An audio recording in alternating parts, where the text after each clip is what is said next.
in our minds, we have this notion that correct and creative are mutually exclusive. And if we can break that in our minds, we're on the path. In other words, I can sit down and play a Chopin nocturne exactly as written, but I can also improvise freely over the left hand. And they're not mutually exclusive. Actually, the ability to improvise freely over the left hand gives me a great deal of understanding and respect for the beauty of Chopin's written melody. So the kind of approach you're talking about with your students is exactly what I recommend to develop the understanding to be not only an interpreter, but a composer.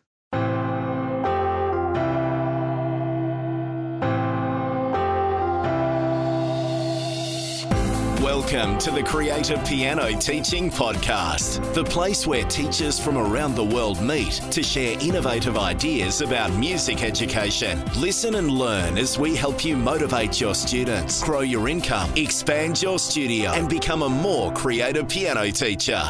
G'day everyone, and welcome back to the Creative Piano Teaching Podcast. You're listening to episode 104. And if you're one of my InnerCircle Piano Teaching community members, a very special welcome to you. My name is Tim Topham, your host for the show. And if this is your first time here, thank you so much for tuning in. I definitely recommend that you subscribe because we have lots of awesome content coming up as we finish up our composition month and move into group teaching. The Creative Piano Teaching Podcast is a place where you can get weekly inspiration, ideas, business and teaching strategies to help support your teaching and grow your studio. And remember that the best place to listen to podcasts like this is on your phone or tablet as you drive, cook, exercise, walk the dog, whatever you're doing. If you're sitting at a computer watching this, I would recommend that you could be doing other things at the same time. It's the best way to absorb podcasts. So to do that, head to the podcast app on your phone, search for Creative Piano and subscribe, and you'll automatically be notified when new episodes go live. And thanks to everyone who has left reviews on Facebook and iTunes recently. I really appreciate all your feedback. Find out how you too can support the work I'm doing by leaving a review. You can head to timtopham.com/review to find out the process. It's very quick and easy, and I'll give you the steps there. Today's show notes and a full transcript, as usual, are going to be available at timtopham.com/episode 104. And just before we dive into this week's episode, I want to take this opportunity to let you know that the Creative Piano Teaching Podcast is brought to you by the InnerCircle, the world's leading professional development and training community for piano teachers. InnerCircle members get access to an extensive library of courses, teaching videos, lesson plans, and downloads that cover everything you need to know, not only to teach piano creatively and inspire students of all ages and abilities, but also to support you in building and growing your studio. On top of that, you also get access to our monthly online masterminds, exclusive member discounts on products, services, software, and sheet music, plus our active community forums, where you not only get advice and input from me, but also from hundreds of fellow piano teachers and my handpicked team of experts from around the world. So if you are serious about expanding your teaching repertoire, learning the best strategies to motivate and inspire students while growing a thriving studio, the InnerCircle is the place to be. Find out more at timtopham.com/community. And use the code PIANOPODCAST, one word, to take $100 off an annual subscription locked in for the life of your membership.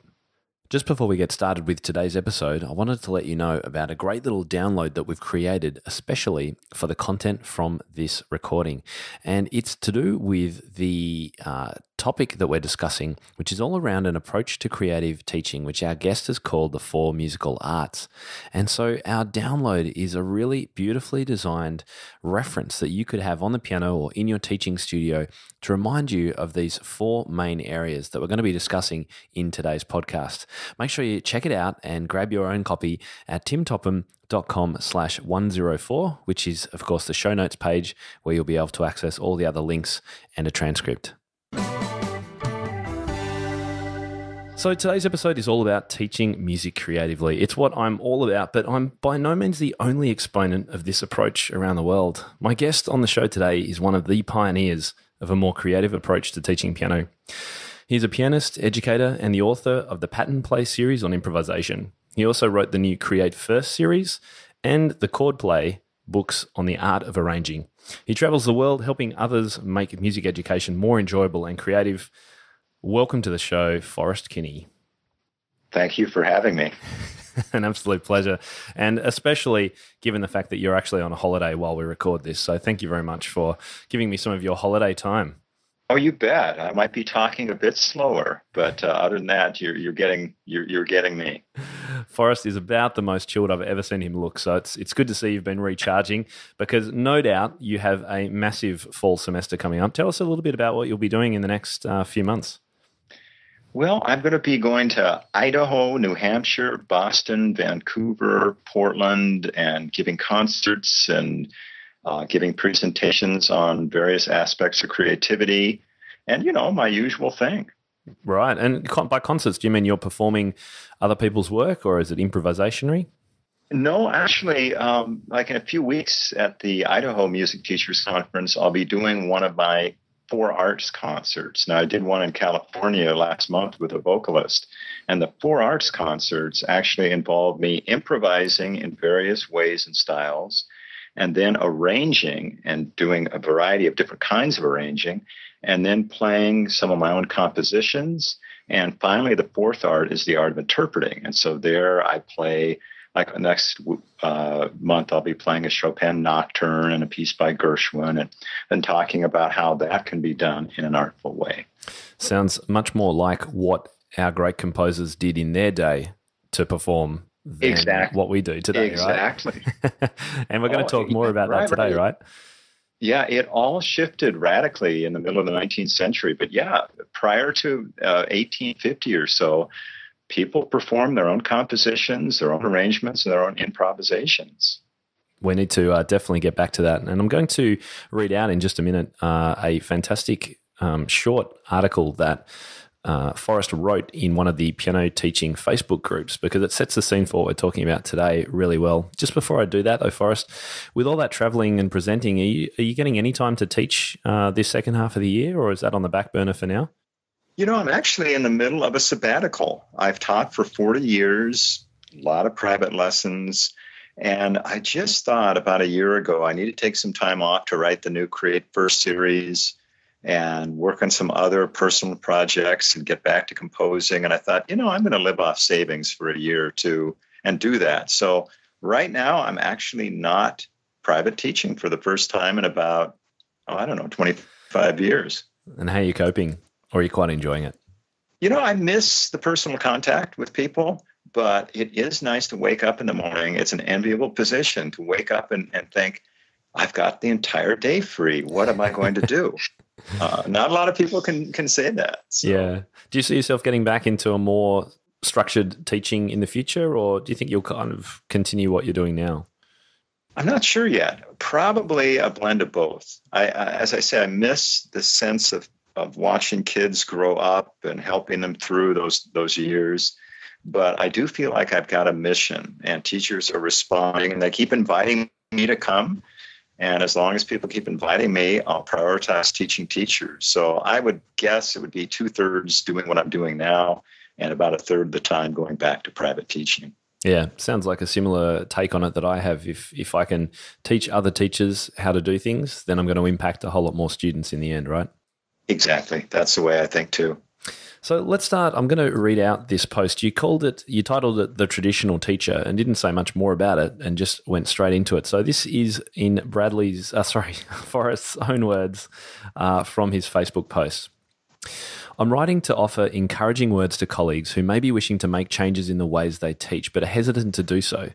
I'd like to give my perspective after 40 years of teaching. As a teenager, I was taught by 2 fine classical teachers to perform a wide range of literature, play scales and arpeggios, and study music theory in books.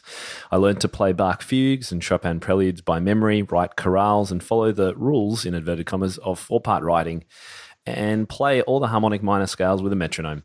And so this is mostly what I taught for the first decade of my career. As I tried to make a living as a musician, I discovered that while my training had prepared me to present a classical recital, it did not prepare me to play contemporary music at social engagements, work in churches, play in bands, play on cruise ships, make arrangements for students, play tunes by ear, read lead sheets, and so on. And so over decades, I've learned all these skills, some from an excellent jazz teacher, some from books, but mostly from trial and ear. And I was able to make a living as a pianist.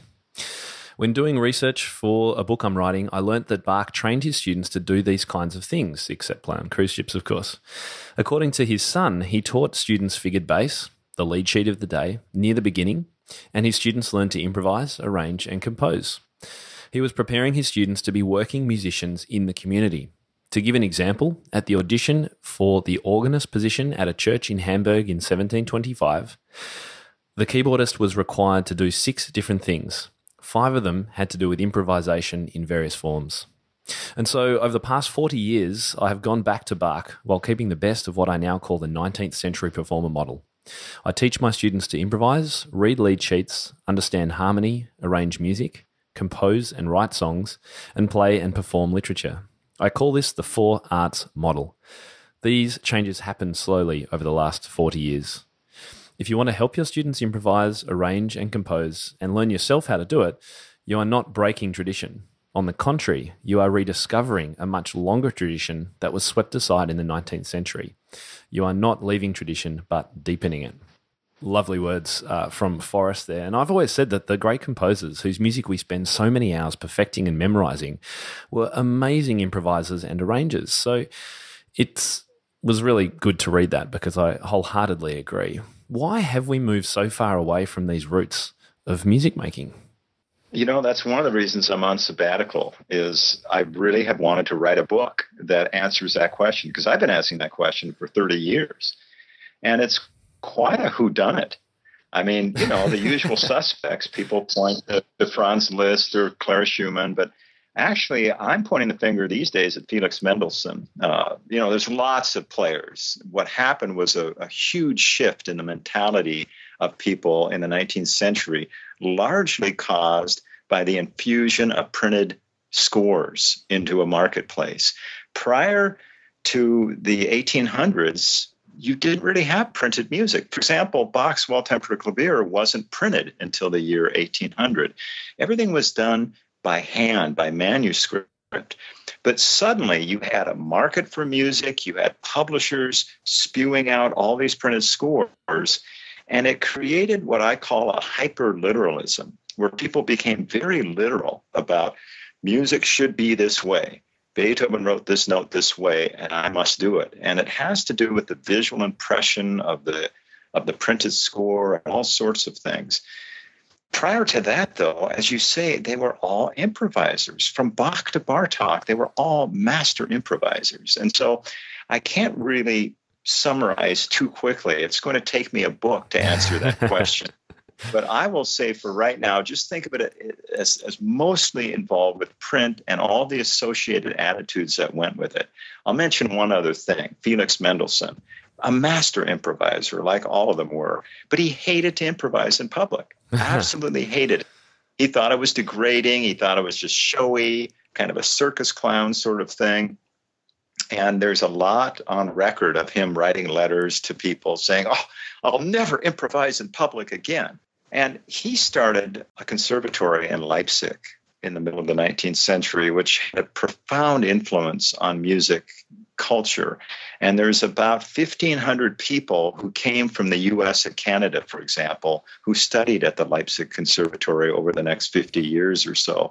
And they took Mendelssohn's attitude back to Oberlin, all these other conservatories, this attitude that the musician was not an improviser, the musician was a performer of other people's music. And that was the huge change in the 19th century that pretty much altered pedagogy up until our times. And people like you and I are fighting hard to remind people, hey, before all these scores became available, people were improvisers, they were arrangers, they were composers. So I like to say that you and I are simply trying to recover what was lost in that kind of performer frenzy of the 19th century.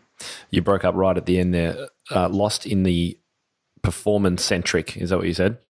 I would say the emphasis on the performer, or what it is, it's a musician as an actor. That was kind of the concept, is that right. Beethoven was to music like Shakespeare was to language. You had these master performers and writers, and so you had this culture of musical actors that came along to resurrect and interpret these master works. And it's a very important part of being a musician, but I like to remind people, and you do too, that it's really just one part of being a musician. That's right. I interestingly enough, I always thought that Liszt was to blame, being the showy performer that he was, and apparently the person that really developed the concept of the solo recital from memory. I think maybe we have the crazy expectations of memorization from Liszt, perhaps. I wasn't aware of the printing connection and Mendelssohn, so it's good to know about. I'm definitely going to be interested in this book when you finish writing it. Yeah, when I'm finished writing it. Liszt gave the first solo piano concert in 1839, and you're right, he was the first to perform by memory, and he was the template of what it meant to be a pianist in the 19th century. But I don't really blame him, much like you can't blame Elvis for the tens of thousands of Elvis impersonators. It was more of the zeitgeist of the time where everybody just wanted to play these masterworks. And so, but yeah, Felix Mendelssohn, Robert Schumann had a big part in the shift of attitude. Clara Schumann had a huge part in the shift. So I'll go and discuss these various suspects in my book when it comes out someday. Right. And there isn't a set date for this. This is just a work in progress. Yeah, it's a hobby at this point. I mean, a book like this is a labor of love. So it might take 3 years. If I decide to make it appeal to academics, it might take twice as long, because then I have to do all the footnotes and careful research and go away from my anecdotal writing style. That's right. Now, before we get into your 4 arts approach, which I want to talk about in a moment, I had an interesting conversation with a friend and colleague at NCKP about creativity and whether teaching performance in interpretation is creative in its own right. And his view is that his teaching is creative, even though he doesn't sort of do improvising and that kind of stuff, because the way in which he works in interpreting a score and dynamics and style and stuff is creative. Is that your take on the word creativity and how we're using it, or does it mean something different to you? Yes and no. I absolutely agree that the art of interpreting can be enormously creative. I mean, to me, there's no doubt about it. When I'm interpreting a piece by Chopin, it feels very much like an improvisation. And every time it's different.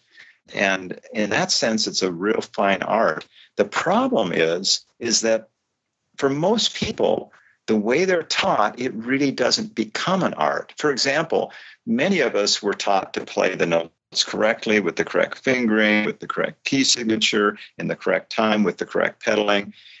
And when we get all that, the teacher breathes a sigh of relief because we sound like music, and we go on to the next piece. But actually, in that process of correcting, there's not really any creativity. The creativity happens when the piece is internalized to such a point that one can play it differently every time. And that doesn't really happen for very many musicians. So that's where I would agree with that colleague very much, that interpreting is an art. But I would also disagree, because I feel we need to remind ourselves that the process of reading and playing music can be done without any creativity at all. Right. Yeah. And I think you say that interpreting Chopin for you is an incredibly creative experience, and you don't play it the same way twice. I think you would be the absolute exception, of course, because, again, going back to what you were saying before, most of us are taught that Chopin should be played in a particular way, and that's how we expect our students to play. We'll demonstrate it, they copy it, it's right or wrong.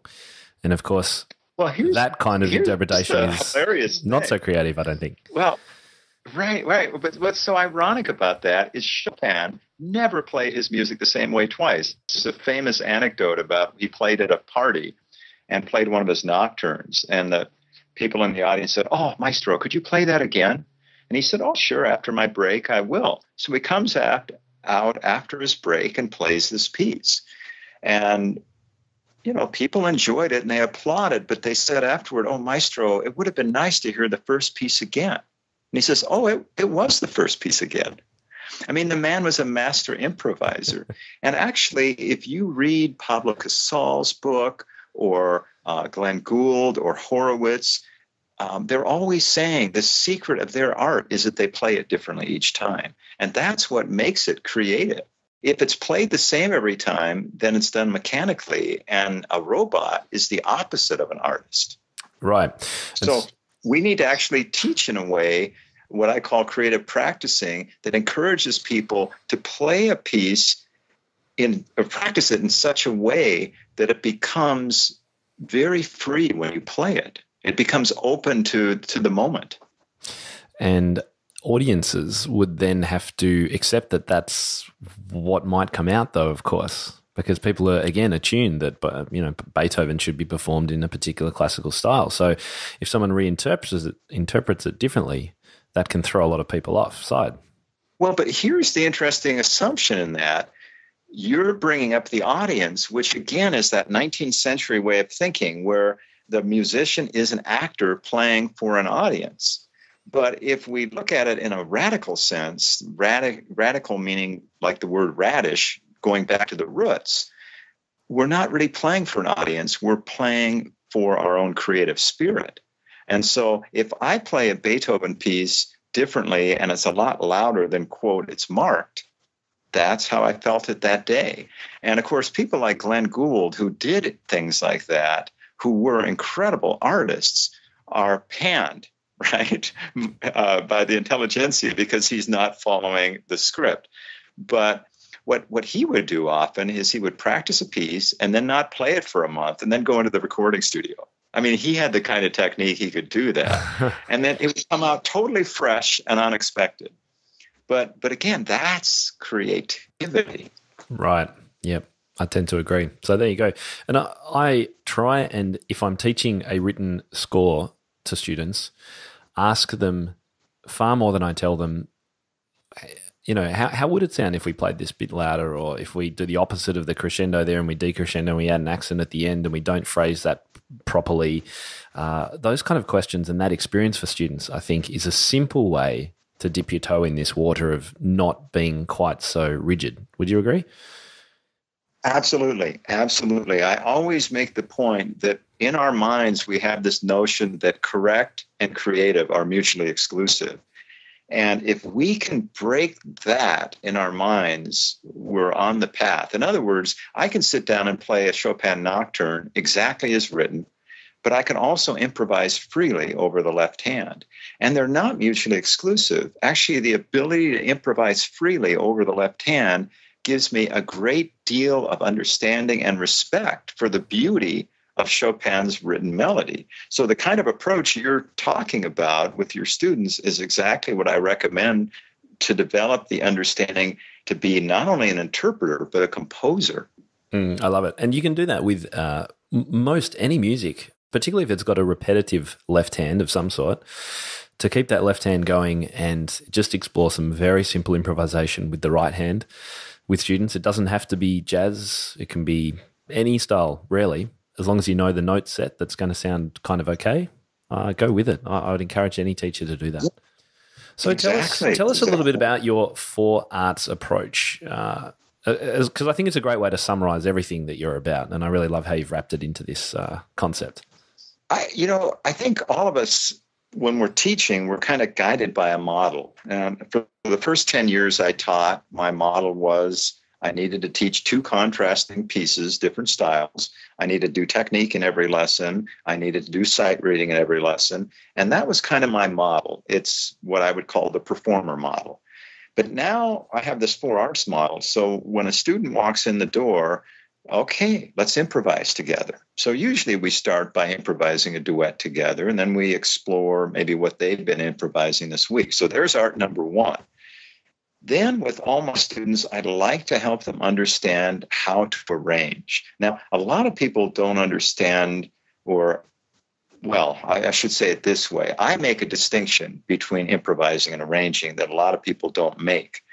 When I sit down to play, say, somewhere over the rainbow, and then I improvise on it, I'm actually combining 2 arts. I've made an arrangement of the piece, but on the repeat, I'm freely improvising.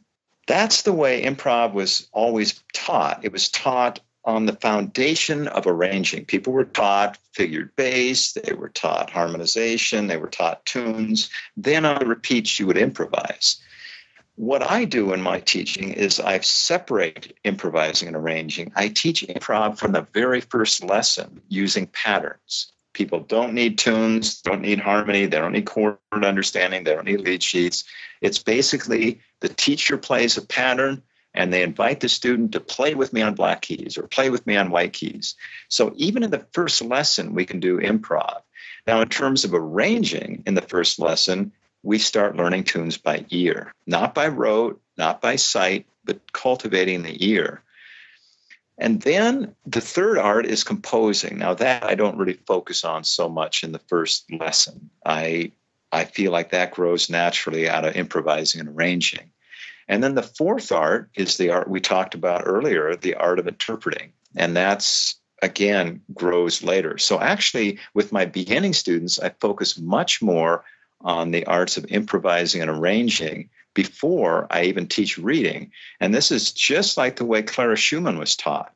When she was 5, her father taught her to play tunes by ear, transpose, modulate, improvise. And only after 10 months did he teach her to read the treble clef. And then 2 months later, he taught her to read the bass clef. So in a nutshell, that's the 4 arts model: improvising, arranging, composing, and interpreting. And sometimes composing means songwriting. And it sounds like there's somewhat of a continuum from, I actually just wrote this on my page in 4 quadrants: improv at the top left, arranging, composing bottom right, interpreting. And then I wrote an arrow going clockwise around, because it seems like the improvising leads on to arranging. When you settle on an improvisation, that kind of creates a composition. And then that is the hardest connection, I think, to make for people would be the connection between all that composing and improvising and the interpreting, because that seems like a completely different thing. How do you get that connection linked up? You know, the analogy with language is just unbeatable. Improvising is exactly what you and I are doing right now. We're not talking by a script. I don't think you have a script, do you? Because I don't. No. So this is improvising. Then arranging is comparable to storytelling. That's where you take a known theme, like let's say someone says, tell me the story of Santa Claus. And so I'll tell the story of Santa Claus or some more specific story, or a joke that I've heard. That's also arranging. Composing is writing a musical essay. It's writing your ideas down, developing them, maybe publishing them. So then interpreting is basically taking somebody else's composition and bringing it to life. That is, acting it on a stage or reading it aloud. So to me, it's exactly as you described, that nice continuum around the circle, because then interpreting and composing, the 2 literate arts, really inform improvising and arranging, the 2 non-literate arts, and make them bigger and more diverse. Because the danger of just being an ear player is that you get stuck in ruts. And I think we've all heard the great ear player who plays one piece and sounds great, and plays a second piece and it sounds the same. Plays the third piece and wow, it's the same style. But people who are literate have this broad sense of style that's attained through studying literature. So that's why I feel like all 4 arts feed one another and are vital in and of themselves. I like it. And if you had an hour with an intermediate level student, would you tend to split the lesson into approximately for those 4 quadrants, 15 minutes each? I know you wouldn't be so strict about it, but is that the kind of way you teach?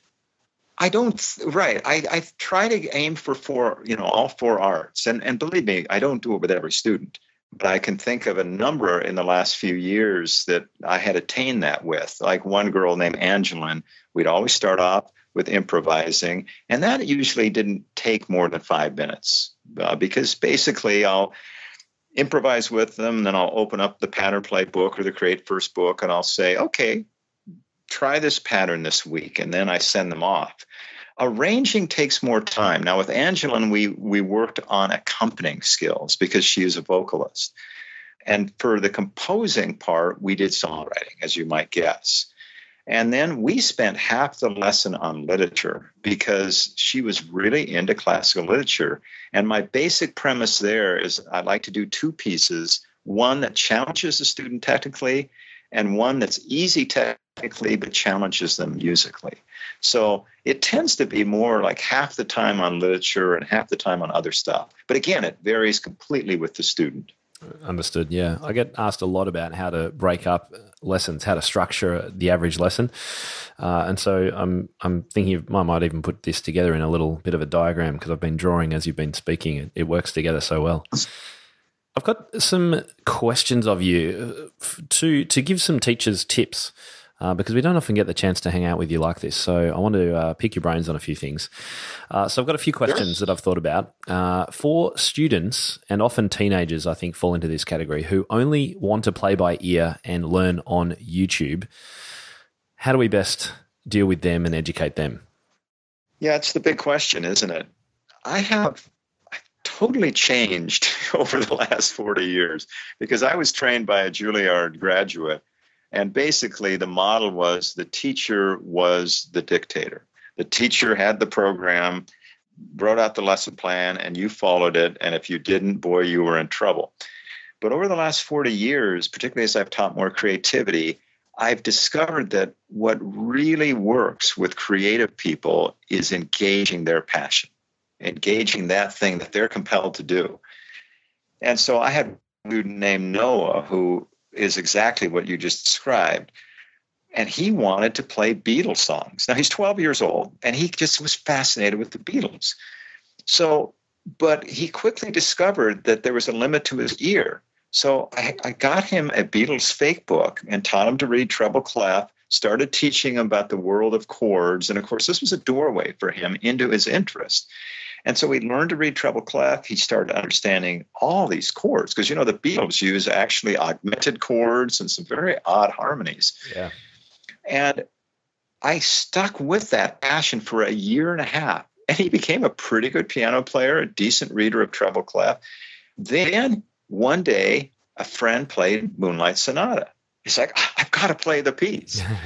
And, well, of course, but you got to learn to read bass clef. Now, I wouldn't advise teaching most students to read, in C# minor, but that's the way I tend to go with these very creative kids is I work with them on their passion until they see the limitations of their skill set. And there comes a day when they say, oh my gosh, I've got to play for release. I've got to do this. And I say, it's time for you to read, don't you think? And they read quite quickly at that point because A, they see the necessity, and B, they've got the kind of playing skill set that allows them to read quickly. Yep, they've got a purpose suddenly. I have the same experience with students who I might get who are transfer students. I've ended up with quite a few transfer students whose parents bring them to me because they're about to quit and they need a bit of a hook in, and my hook in is some chords and pop music that they want to play. But it's... Well, it doesn't surprise me anymore because I'm used to it, but it used to surprise me that after a few weeks of that, they would start to go, I heard this classical piece, or I'd really want to play this, and it leads beautifully into more reading, written, understanding written music, all that kind of stuff. It's surprising how, and you did the same thing with Noah, hooking him in with the Beatles and teaching him along the way, then gets him into that point of being 100% motivated to take it to the next step rather than from the beginning saying, right, let's read music. That's it. Because Noah would have walked away like he had done from his previous teacher because he came to me for the same reason students come to you. And I think we inherited a kind of a highbrow attitude from the 19th century that there is the high music and the low music. But that is a modern attitude. Brahms, for example, made his living as a youth playing dance music. And after his first symphony was published, he walks into a pub and the woman says, oh, maestro, play some dance music for us. And so he sits down and plays dance music for an hour. And I think it's important to keep in mind that what we really want our students to have is a lifelong love of music. And this means there'll be periods of their life they'll be really into reading, periods of their life they'll be really into composing or improvising. And the creative life doesn't usually follow this straight road. It's a very curvy, bendy road. Right. 100% agree with that. All right, so another question. What about for students who are terrified of improvising or who just won't do it or don't enjoy it or say they don't enjoy it? How do you approach them? Yeah. Usually those are the students who've been trained for a number of years because they have learned that it's all about playing the correct notes. And so suddenly, when they are thrust into a position where they don't know what's correct or incorrect, their entire compass is thrown out and they get a sense of vertigo and panic. So, but the thing is those students need it more than anybody, because they're usually the ones who are perfectionists and have the real phobia about performing. And so what I usually do is I start playing a very rich sounding accompaniments from one of my books, and I'll just say, make a sound with me on black keys. And I'll play a black key and I say, hey, start with this note. I give them a starting note just to, let them know that the water's not too cold. And so I say, play that in any rhythm you like. And so what you're doing is creating an environment that sounds rich and creating a scenario in which they can't fail. And then they start playing that note, and then you say, hey, try another black key. Just try it. See what it sounds like, or hear what it sounds like. And they try that, and pretty soon they're discovering that, I'm in a world where I don't have to be correct. I can explore. I can discover. So it's tricking them by creating this rich environment. So it's all about duet playing. And I like that idea of a fail-proof, effectively, situation. So they can't play a wrong note. Yeah. Oh, that's nice. I think I said foolproof, but actually fail-proof is much. We've just coined a new word together. Excellent. I like fail-proof creativity. I love it. But many of your accompaniments are exactly that. You show teachers the note set to use for the student, and you show them what to play. So really on both ends of the scale, student and teacher, it's foolproof or fail-proof. Fail-proof. Yeah. Now, the teacher, one thing I always want to say to the teachers is a lot of teachers call them accompaniments, but that mindset doesn't serve them, because really what my patterns are points of departure. And so you play it as written, and then as the student plays, as you're playing a duet with them, you're starting to vary. You're adding a note. You're changing a rhythm. You're blocking it instead of breaking it up, or vice versa. So you're varying it in response to what the student does.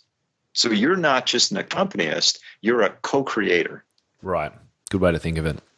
And what about for those teachers who are a little intimidated by teaching improv because they were never brought up with it themselves? Just a couple of tips for them of how to get started and reduce that? Well, the first thing I would say to them is it's totally natural that you would feel that way, because I have had teachers in my workshop who nearly fainted because it's the first time in 30 years they haven't had a piece of music in front of their face. You sure it just wasn't because they were meeting you, Forrest? Oh, I doubt it. I'm a nice guy. Going back to Liszt, didn't Liszt make people faint? Yeah, but that's because a lot of women wore corsets at the time, and it was kind of the Beatles mania, Liszt mania sort of thing, or, the crowd and all that. But anyway. Sorry, go on. Now I've forgotten the question. It was about helping teachers who are intimidated. What's a good way to start? Right. Sorry, I was thinking about Liszt mania. First of all, to recognize that you're perfectly natural for feeling this way. It's not a character flaw. It's a result of the way you're trained. The second thing to consider, that if you play duets with your student, it's a great way to learn along with them. And I've had teachers say, but that's not ethical to have students pay to learn on the job. And I turn that around and I say, on the contrary, you are providing them a wonderful role model of what a living, vital adult should be. Somebody who's willing to put the facade down and say, hey, I'm trying something new. You want to try along with me? And boy, does that level the playing field. And the kid relaxes and you learn together. So I always encourage teachers to learn in that way, or to find another teacher and just start playing duets with them. Lovely. Well said. I think it's a great approach. All right. And what about students who bring in new compositions and creative ideas each lesson, and for teachers who feel out of their depth with how to help them? I've certainly had students do this. Every week they've got a new idea, and it's like, I don't know what to do with this. Yeah, right. Well, the first thing I would say to teachers is even composers don't know what to do with their ideas. So you shouldn't feel bad about not knowing what to do. I mean, some composer, I forgot who it was, it might have been Hindemith, said, everybody can write 4 bars, but genius shows up in the 5th bar. And that's when nobody really knows what to do. So I always tell teachers the best thing you can do is simply help your student explore possibilities. And in other words, your job is not to give them answers. They're the composers. They get to make the decisions. But say a student comes in and the whole piece is with, say in one key, but yet you can tell that the idea wants to go somewhere. So you could say, have you ever considered playing this in another key? And they go, well, what do you mean? And so I would sit down and I'd play the same thing they just played up a step. They go, oh, that sounds great. And I say, yeah, you could play this idea and then go up a key, up a key, up a key. Or you could, transpose it to another mode or, so I basically will spend time showing them some of the hidden possibilities in the idea and let them go home and explore and discover and make the decisions. So it takes the pressure off teachers. They don't have to come up with the answer. They just have to come up with good questions. Yeah, I think teachers underestimate their own ability sometimes in these kind of areas. Yeah. Most of us are trained. If we're not formally trained, then we're pretty experienced for the most part. And you probably know more about what you could help your student with than you think. So I like that approach. Just ask what-if questions and help guide them with suggestions. That's really all you can do. Tim, I totally agree with you that teachers have heard music their whole lives. They played literature. They have a much deeper sense of what composition is than they consciously know. And if they can just kind of trust their intuition and think that they're exploring with the student instead of being the teacher with the answers, then it can be quite an enjoyable thing. One of my teenagers came in yesterday, actually, and he's been working on a composition. And he came in and played it, and we discussed really two things. One was his sense of timing. His main section, the main part of the composition was in 6/8, clearly a triple feel. The first part moved between 2/4, 4/4, and 5/4. It was just not clear at all. So that was an easy thing for me to suggest. I felt that it didn't sit. The beginning did not feel grounded at all. So I suggested let's explore some different rhythms. Should we do the first part in 3 and the second part in 3, or should we whatever it was? So that was one approach, and the second one was that he'd chosen to use a series of 6 chords in a progression and repeating it, and it just didn't quite sound. Although 6 is fine sometimes, it didn't quite sound for him as a beginner as structured as the music that he was listening to and the music I know he likes. So we built out that second progression to 8. And again, it suddenly felt a bit better. And so they were just musical kind of skills that I had that I was able to share with him. But I never told him what to do. It was just like, well, here's another idea. Why don't we try this? And I think that's exactly what you've been saying. Exactly right. And right, 8 bars, 12 bars, 16 bars, which do you prefer? Explore them all. Because ultimately, all musical expressions have some validity to some extent. And the more we explore the options, the clearer we get on what we really want. So I bet after he heard the 8 bars, he said, oh, yeah, that's what I want. Right. And he used all major chords. So we threw in some minors, and suddenly the colors opened up and his eyes opened, and it was like, yep, he's going to go home and have some fun with that this week. Right. And then the next thing I would maybe say, okay, you've got all these triads, but there's a really nice color that a lot of contemporary composers add. Have you ever added a second to a chord? And the kid says, well, what's a second? Oh, let me show you. The added second makes a major chord sound sweeter, but weirdly enough, it makes a minor chord sound more sour, more minor. So the second's like a flavor enhancer. And, so again, it's a lot of new options, but I just say try it. Exactly. And for teachers who want to know more about this kind of chordal approach, if you missed my webinar that I did recently, then you can find out more at my website, timtopham.com/chords, where I've got a whole lot of information about my approach and some of these suggestions about adding seconds and suspensions and those kinds of colors that you can easily suggest students add into compositions, and it's not too difficult, even if you've never done it yourself before. Forrest, it's been an absolute pleasure, as always. Sorry, go on. Oh, no, that's fine. No, it has been a pleasure to talk to you. I mean, I feel like we've got a similar mission here, just to encourage teachers to kind of get out of the 19th century and and open up to the whole creative domain that's possible. 100%. And I would encourage anyone who's interested in this podcast and what Forrest has been talking about to certainly follow him on Facebook. And he regularly posts. He's been posting. I mean, that was just one of, I don't know, you've gone a bit bananas in the last few weeks, which has been great, by the way. His last post was like poetry. Like, it was just, Shakespeare would have been proud, I think. It wasn't in iambic pentameter, but it was pretty good. So yeah, do follow him on there. And also make sure you check out his latest series of improvising and creativity books. They're called Create First. Forrest, where do people go to find that series?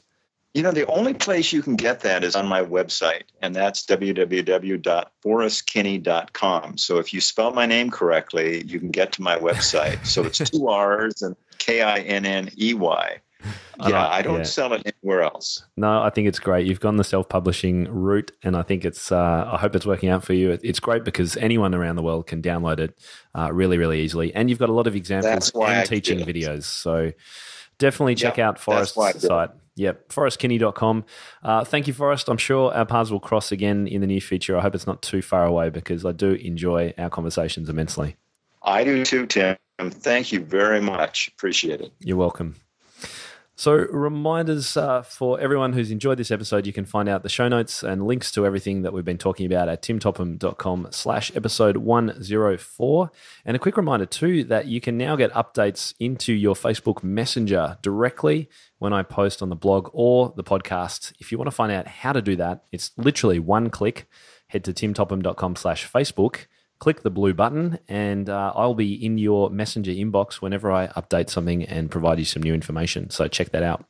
And next week, I'm very, very excited. We've got our discussion with the fantastic Deborah Perez, all about converting to group piano teaching. If that's something that's been of interest to you, maybe you're in the process, maybe you haven't started, maybe you're just thinking about it, make sure you tune into our episode next week.